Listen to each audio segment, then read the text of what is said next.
Bonjour et bienvenue dans l'émission Motamo by Monaturo. Je suis Morgane Genex, naturopathe et fondatrice de l'entreprise Monaturo. J'informe, je conseille et j'accompagne les personnes en quête de mieux-être. Installez-vous confortablement, votre émission va démarrer dans quelques secondes.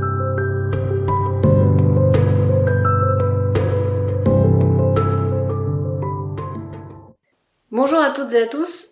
Je me trouve aujourd'hui au cabinet de Madame Lucille Perrault, hypnothérapeute, et je suis 62 rue Bonabo. Bonjour Lucille. Bonjour Morgane, merci de m'inviter dans ton émission. Bienvenue, c'est avec grand plaisir et je te remercie d'avoir accepté l'invitation. Avec plaisir. Alors Lucille, est-ce que vous pourriez vous présenter et expliquer aux auditeurs et auditrices un peu votre parcours professionnel ? J'ai un parcours professionnel un peu atypique parce qu'au départ, j'ai commencé dans différents milieux, notamment dans le commerce. Et après, j'ai fait des études d'assistante sociale. Donc, je suis devenue assistante sociale. Il y a un événement de ma vie, en fait, qui a été un peu fondateur, on va dire. J'ai eu un problème de santé qui m'a demandé de faire un travail sur moi. Et donc, à partir de ce moment-là, j'ai changé d'orientation. C'est-à-dire que je suis partie du commerce vers un travail dans le social, où j'ai repris des études de 3 ans. Et parallèlement, j'ai fait un travail sur moi. C'est-à-dire que c'est le début d'un changement, on va dire, de ma vie, qui s'est opéré à ce moment-là. Donc, j'ai fait une longue analyse de 15 ans. Je continue à avoir une supervision psychanalytique dans le cadre de mon travail, parce que pour moi c'est important qu'il y ait cette supervision par un professionnel compétent. Et donc, suite à ce travail psychanalytique, ou pendant même le travail psychanalytique, j'ai découvert toutes les thérapies brèves, notamment l'hypnose. Donc c'est vrai que l'hypnose a été en fait un véritable coup de cœur pour moi. Et ça m'a permis finalement d'intégrer peut-être facilement un travail que j'avais fait qui était plus un travail intellectuel qu'on fait en psychanalyse. En psychanalyse, ça va être une exploration de son histoire de vie, de son passé, de ses ancêtres, des transmissions qui ont été faites dans la famille, etc., mais aussi de sa position dans sa famille et dans le monde, dans la société, etc. Et finalement, c'est un gros travail intellectuel, mais qui permet pas forcément d'intégrer. Et l'hypnose, pour moi, ça a été tout de suite l'outil d'intégration. Alors j'ai essayé plein d'autres thérapies, parallèlement, où j'ai été orientée par plein de gens fabuleux que j'ai rencontrés pendant ce travail-là. Du coup, ça a été un déclencheur. Donc après, j'ai aussi continué à travailler dans le social. J'ai fini ma carrière en fait comme chef de service du 115 pour les sans-abri, où j'ai été chef de service à mi-temps et parallèlement, j'ai ouvert mon cabinet. Maintenant, ça fait un petit peu plus de 10 ans que je suis hypnothérapeute. J'ai fait d'autres formations où je suis aussi praticienne en EMDR, où là c'est une technique qui est plus orientée vers des gens qui ont des syndromes de stress post-traumatique, où on l'utilise aussi en thérapie à l'heure actuelle. Et puis ma passion en fait vers l'inconscient, parce que l'inconscient c'est quand même, je dirais, pour moi une véritable passion, parce que c'est quelque chose d'à la fois complètement méconnu, et à la fois c'est un terrain extraordinaire où un terrain d'exploration, mais aussi l'inconscient, c'est un réservoir de ressources immense. Et donc, moi, j'ai toujours été passionnée par cet aspect de l'hypnose, de l'inconscient, et donc forcément, ça m'a amenée à l'interprétation des rêves. Alors que je fais peut-être un peu moins dans ma pratique, mais qui est vraiment un outil passionnant aussi, où on va rester dans le domaine de l'inconscient. Alors justement, on parle d'hypnose, on parle de MDR, de décodage de rêves. Est-ce que du coup, vous pouvez nous expliquer ce qu'est l'hypnose ericksonienne et en quoi concrètement est-ce que cette discipline consiste ? L'hypnose, alors rentrer en état hypnotique, je dirais que c'est en fait un état de conscience modifié. Donc l'état de conscience modifié, pour moi, c'est 2 états. C'est soit un état de concentration, quand on est hyper concentré, on est un peu dans sa bulle, et des fois on est tellement dans sa bulle qu'on ne voit pas le temps passer, et qu'on n'entend même plus les bruits à l'extérieur. Et ça arrive à tout le monde. Vous avez une activité que vous aimez bien, vous faites de la peinture, ou vous faites du sport, vous êtes dans cette bulle, en fait, complètement envahi par ce que vous faites, et vous êtes tellement envahi que ce qui existe à l'extérieur n'existe plus pour vous-même. Et donc ça, c'est un véritable état de conscience modifié. Et un autre état de conscience modifié, c'est la distraction. C'est la rêverie passagère, où on est en train de rêver, on pense à autre chose. Quand on dit aux enfants « il est dans la lune », il est en état de conscience modifié. Voilà. Donc pour moi, c'est vraiment ces 2 états. On parle de l'état de conscience modifié. Donc quand on est dans cet état de conscience modifié, on accède à nos ressources inconscientes. Et notre inconscient, comme je le disais tout à l'heure, c'est un réservoir de ressources. Et quand on accède à ces ressources, on peut effectivement changer peut-être sa façon de faire, sa façon d'être. Évidemment, quand on a une problématique. Et donc ça va nous permettre, à travers le biais de métaphores, parce que moi je travaille beaucoup sur la métaphore en hypnose, Donc la suggestion qu'on va faire au patient dans cet état hypnotique va lui permettre effectivement de pouvoir envisager son problème d'une autre manière, c'est-à-dire se voir lui-même d'une autre manière ou de trouver des solutions. Le principe de l'hypnose, c'est que la personne va pouvoir trouver ses propres solutions en fonction de sa problématique. Donc d'un côté, on a l'état hypnotique, c'est-à-dire amener la personne dans cet état, c'est ce qu'on va appeler en hypnose l'induction. Donc ça, n'importe qui peut l'apprendre. En 5 jours, n'importe qui peut apprendre à rentrer dans un état hypnotique. Après, le travail du thérapeute, ça va être vraiment permettre à la personne de trouver sa solution, mais surtout de trouver le moyen d'action. En tout cas, le thérapeute va trouver le moyen d'action, c'est-à-dire faire comprendre au patient, à travers la métaphore, comment lui peut avoir une vision des choses différentes et l'intégrer d'une manière différente. Donc ça, c'est pour l'hypnose. Après, le MDR, c'est une technique, c'est ce que j'expliquais, de mouvement oculaire. Ça peut se faire aussi en tapping ou alors en stimulation auditive bilatérale, qui va permettre là plutôt de dissocier l'émotion d'une situation. C'est-à-dire pour une personne qui a vécu un traumatisme important, on va revenir sur les épisodes. Alors c'est un protocole qui est très différent de l'hypnose, qui est plus carré, on va dire, et à travers le retour sur des expériences compliquées, on va stimuler effectivement avec les yeux ou par des sons qu'on va entendre dans les oreilles de droite à gauche, qui va permettre en fait de prendre du recul par rapport à la situation et de la voir d'une autre manière. Alors c'est un petit peu plus orienté, comme je le disais tout à l'heure, sur des syndromes de stress post-traumatique, mais ça peut être aussi utilisé en thérapie. C'est une thérapie qui fonctionne très très bien aussi pour les phobies. D'accord, c'est le même principe pour les phobies EMDR que pour les stress post-traumatiques. Voilà, tout à fait. On va revenir sur des épisodes difficiles qui ont été vécus. Par exemple, quelqu'un qui a une phobie de la voiture va se rappeler d'un événement particulier. Peut-être que cet événement va le ramener à une expérience d'un accident de voiture ou autre. Et on va remonter comme ça jusqu'à la racine traumatique du problème. Et on va traiter à chaque fois. Et à chaque fois, l'événement va être plus lointain, perçu d'une autre manière. Et l'émotion va se distancier de la situation. Et après, l'interprétation des rêves. Donc ça, c'est plus quelque chose qui me passionne, donc que j'ai voulu expérimenter.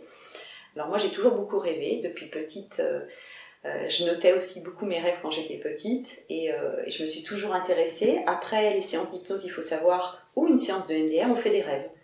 Et le rêve, c'est toujours une photographie de votre inconscient. Une photographie de ce que vous vivez. Et en fait, c'est vrai que les gens me disaient toujours, moi j'ai énormément rêvé après cette séance d'hypnose, après cette séance de MDR, et en fait c'est une véritable photographie, et ce qui est intéressant après un rêve, c'est qu'on peut savoir vraiment où on en est dans sa vie. Et ça peut aussi lever des clés. On peut trouver des clés à travers un rêve. Donc je me suis intéressée, je me suis formée, j'ai fait plusieurs formations sur l'interprétation des rêves, peut-être un peu plus orientée psychanalytique, et une interprétation symbolique. Et c'est extrêmement ludique. Moi, j'aime beaucoup travailler sur les rêves parce que c'est très riche, un rêve. C'est aussi loufoque, le rêve. C'est aussi irréaliste. Mais enfin, ça a des caractéristiques quand même très particulières, le rêve, parce que des fois, on peut faire des choses qu'on ne peut pas faire dans la réalité. Mais en fait, votre rêve, il vous parle toujours en symbole et il vous explique toujours une situation de blocage. Il peut vous expliquer une situation qui va plutôt bien dans votre vie, etc. Mais c'est toujours vraiment une photographie de l'instant. Et c'est toujours très intéressant de travailler sur les rêves. Et des fois, je demande aux gens, effectivement, après une séance de MDR ou d'hypnose, s'ils ont envie de noter leurs rêves ou de les enregistrer pour qu'on puisse travailler un petit peu en début de séance sur la prochaine séance. Et ça va nous donner une idée de est-ce que la séance a bien fonctionné, est-ce qu'elle a bien résonné dans la tête de la personne, etc. Et on peut aussi travailler vraiment des séances entières sur le rêve. Notamment les rêves récurrents qui sont souvent des rêves qui expliquent que quelque chose n'est pas résolu. Et donc on peut aller chercher en quoi c'est pas résolu. Un rêve récurrent par exemple on perd ses dents ou quelque chose comme ça. Voilà, ça peut être ça. Après perdre ses dents, c'est plutôt... je sais pas si on peut faire un rêve comme ça, mais en tout cas oui, à partir du moment où le rêve est récurrent, il explique qu'effectivement il y a une situation de blocage et on peut lever simplement en travaillant sur le rêve ensemble, sur la symbolique du rêve, on peut lever des choses qui vont faire que ce déblocage va se faire. Voilà, parce que c'est souvent une interprétation de ce que l'on vit. Donc le décodage de rêve, c'est ce qu'on appelle aussi onirothérapie. Voilà, interprétation des rêves et langage des rêves. Alors je reviens un tout petit peu plus sur l'hypnose ericksonienne. Est-ce que cette thérapie s'adresse à toutes les personnes ou est-ce qu'il existe des contre-indications? Alors, il y a des contre-indications à la pratique de l'hypnose. Alors, moi, je suis assez, on va dire, assez carrée, hein, parce que j'ai quand même une éthique et je trouve que c'est important. Alors, il faut savoir que l'hypnose, on va travailler ce qu'on appelle en dissociation, c'est-à-dire qu'on va demander à la personne de se regarder dans un état de conscience modifié. Et ces états-là, c'est pas conseillé du tout pour les personnes qui ont des pathologies, en fait, de l'ordre de la psychose. Effectivement, quand on a une personne qui a des antécédents de psychose ou une prise de médicaments antipsychotiques, alors on peut prescrire des antipsychotiques. Moi je suis pas psychiatre, je suis pas médecin, donc la prise d'antipsychotiques elle peut être donnée parce qu'il y a une pathologie d'ordre d'une psychose, mais ça peut être aussi donné dans un autre cadre. Donc dans ce cas-là, moi je demande systématiquement un certificat de non-contre-indication de la pratique de l'hypnose. Parce que la pratique de l'hypnose sur des sujets effectivement en phase de psychotique peut créer une décompensation, donc ça pourrait être très grave. Donc en fait, les personnes qui ont une supposée psychose ne peuvent pas faire d'hypnose ni de MDR. Le MDR aussi est concerné. Oui. Alors après, sur le MDR, il y a de la pratique qui se fait par certains psychiatres sur des sujets psychotiques, mais en tout cas, moi je le fais pas, ça c'est certain. Et aussi sur les personnes qui ne sont pas stabilisées sur des phases maniaco-dépressives ou des maladies psychiatriques chroniques ou autres. Alors, vous accompagnez en cabinet des femmes atteintes de troubles du cycle, notamment de dysménorrhée, donc c'est les douleurs au moment des règles, oui.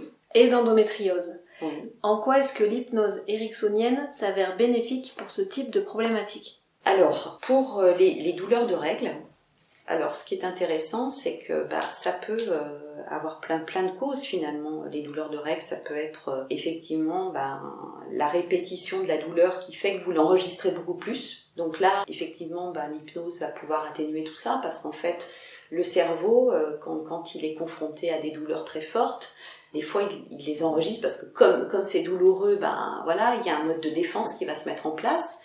Et donc, tout simplement, de lever ça, c'est-à-dire de dire, effectivement, t'as peut-être eu mal à ce moment-là, mais c'est pas forcément pourquoi le mois prochain, finalement, t'aurais mal. Tout ça, simplement, ça peut faire descendre la douleur très rapidement en état hypnotique, hein. C'est-à-dire de se dire, oui, t'as vécu une expérience douloureuse, ça veut pas dire que ça va se reproduire tous les mois. Tout simplement. Alors ça peut être ça, mais il peut y avoir plein d'origines, je dirais, des douleurs de règles. Ça peut être lié effectivement à la douleur tout simplement, ça peut être lié à ce que représente la féminité, à ce que représente la maternité. Il y a des tas de sujets à explorer et ça va être vraiment de façon individuelle. Pourquoi la personne a mal au moment de ses règles, ça peut être lié à plein de choses qu'elle a vécues dans sa vie. Et le travail du thérapeute dans ce cas-là, ça va être d'explorer, de faire travailler la personne sur les liens qu'elle fait au moment de ses règles, à quoi ça correspond, qu'est-ce que ça représente pour elle. Il y a des femmes qui vont vous dire « Oh là là, les règles c'est l'horreur, je veux pas en entendre parler ». Des fois, pour certaines c'est ça, il y en a d'autres qui vous disent « Oh là là, quand mes règles arrivent, c'est un soulagement ». Vous voyez, il y a une représentation là aussi qui est complètement à la fois universelle parce qu'on est tous, on est des femmes, et à la fois complètement unique parce que chaque être humain est différent et unique. Et ce travail de questionnement, il se fait en début de séance? Oui, il se fait en début de séance. Des fois, ça dure 1 heure. Ça peut durer une séance complète, ça peut arriver. Mais généralement, ça va durer un quart d'heure, 20 minutes. En tout cas, où on va balayer les causes si la personne vient vraiment pour ça. Mais souvent, c'est multifactoriel. Je dirais que c'est pas que ça. Ça peut être simplement ce qu'on appelle un symptôme. C'est-à-dire, le symptôme, c'est l'expression d'un mal-être plus profond. Il peut venir de plein de choses. Il peut venir de la génération des femmes d'avant. Il peut venir de ce que vous avez vécu dans le terrain familial, de vos rapports avec votre mère, avec votre féminité, avec plein de choses. Après, ça peut être aussi simplement, comme je vous le disais, une douleur qui a été ancrée, ce qu'on va appeler la mémoire, tout simplement. Ça met longtemps à s'ancrer, la douleur par exemple, dans la mémoire. Juste un épisode de mal de ventre, 1 mois peut suffire pour que le cerveau retienne cette douleur-là, ou ça s'installe dans le temps? Ça peut s'installer dans le temps, mais ça peut dépendre de la douleur ou d'un événement qui est lié à ça, je ne sais pas. Après, ça c'est complètement, je dirais, individuel. Ouais, c'est propre à chacun. Et... Ouais. Et puis, voilà, c'est aussi les premières règles, c'est aussi l'adolescence. c'est aussi un chamboulement hormonal. Et autour de l'adolescence, il n'y a pas le début des règles, la façon dont on va le vivre. On va être content d'avoir ses règles comme toutes ses copines, ou on n'a pas ses règles, on les attend parce que les autres l'ont et pas moi. Vous voyez, il y a tout ça, puis il y a tous les changements hormonaux qui se passent, parce que on parle beaucoup de l'adolescence, il se passe, mais on ne parle pas de ces changements hormonaux, du changement du corps, de la vision du corps que peut avoir la personne. On voit ces ados qui se cachent, souvent sous des vêtements amples, parce que le corps est en train de changer, les femmes se forment, les garçons changent de voix, etc. Il se passe plein de choses pendant l'adolescence. Donc c'est aussi la façon dont on va appréhender ça, la façon dont les règles arrivent, vous voyez. Oui. Donc ça peut être là aussi complètement différent d'une personne à une autre. Alors pour ce qui est de l'endométriose, ça y est, on y va. À travers ma pratique, je ne peux pas poser un diagnostic et vous dire l'endométriose est due à un traumatisme, etc. Non, pas du tout. Je pense qu'il y a des causes effectivement qui sont physiologiques, qui peuvent être liées à une maladie, une bactérie ou plein d'autres choses. Moi, je ne pense pas que l'endométriose soit liée à un problème psychosomatique à ce jour. Peut-être que l'avenir nous le dira. Je ne peux pas répondre finalement à cette question-là. Lucille, que diriez-vous aux personnes qui ressentent une petite peur, un petit stress ou une petite angoisse à l'idée de venir voir l'hypnothérapeute ? Alors moi, je dirais que l'hypnose, ça me fait toujours sourire, parce que c'est un peu la représentation fantasmatique de l'hypnose de spectacle. L'hypnose qui fait peur finalement, l'hypnose où vous vous transformez, où vous montez sur scène.